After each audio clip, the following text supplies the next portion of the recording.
What's up, YouTube? This is Carolina Calvin, and I want to go ahead and get this basketball video out the way before I really start talking about the NFL. I want to go and get this NBA video out the way. Just a few days ago, there was a tweet that I saw on Twitter that had a picture, and it showed how many assists Kobe is away from getting being the only player with 30,000 points, 6,000 rebounds, and 6,000 assists.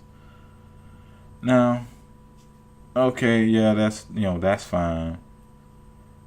But it's stuff like this that that usually gets reported, and it's something that should get reported. But it's stuff like this that gets reported, and then they don't report, him being, the amount of missed shots he had. And I know assist doesn't have anything to do with missed shots, but the point I'm trying to make is, the amount of good, the amount of good things to try to prepare him over players that people will post, and then stuff like the missed shots, how many missed shots he's gotten. That stuff gets swept under the rug. Now, as you well know, Kobe is currently if you want to include regular season and postseason, he has let me get the exact number. He has 15,804 missed shots if you count both the regular season and playoffs. That's well above. That's well above John Havlicek, who has 15,295. Now, I'm not going to use this against Kobe because by default nowadays guys play more games.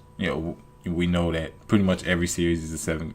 The best out of seven. Whoever wins whoever wins 4 games. So we know nowadays they play more games. Whatever. So I didn't use that against them. In the regular season's always been the same amount of games. Kobe is currently second at 13,319. He is 99 missed shots away, which he will, barring injury, will get in the coming season. 99 missed shots away from becoming the all-time leader in missed shots, period.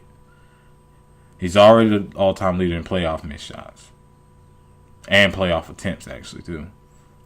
No, I think Jordan has more. If it is really close, but Kobe's right there. He's going to end up passing, being number one in both missed shots for regular season playoffs.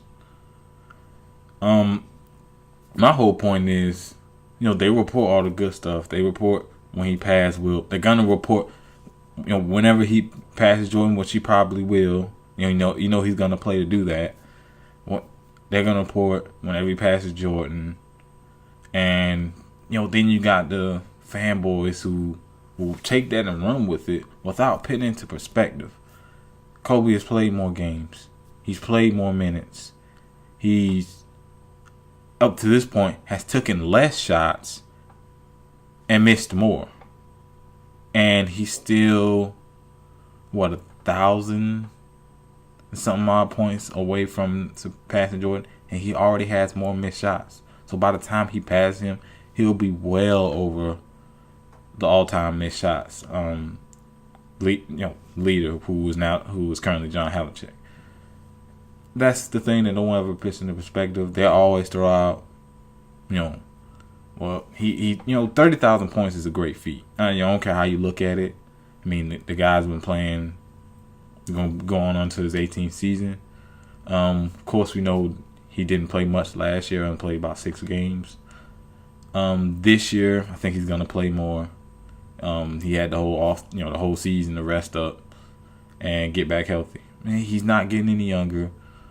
But, that's my whole point. Well, ESPN, BSPN, Disney, ESPN, whatever you want to call them, they're not going to say it. They're just going to say when he passes Jordan. They're going to bring that up. I mean, it's going to be a topic on just about every single show on ESPN.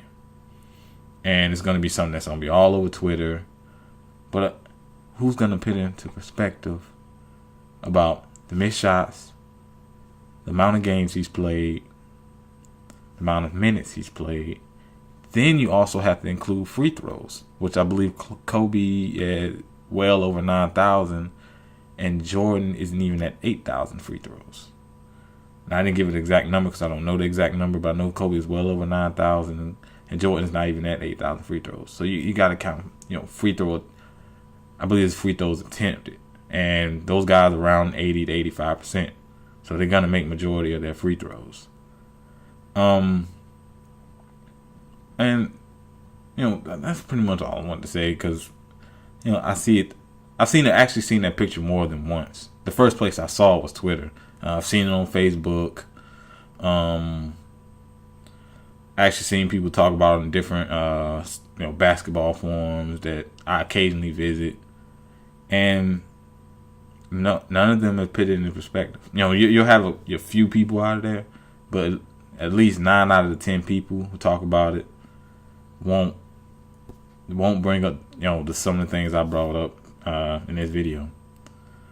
But other than that, Kobe's all-time great. But if you're gonna talk about the good things, you gotta put it into perspective.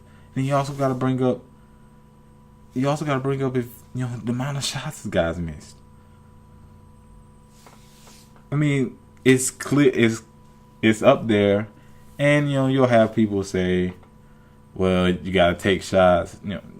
Shot not taken is you can't miss a shot you don't take, or some garbage like you gotta take shots and make shots. Whatever. We know the guy takes bad shots.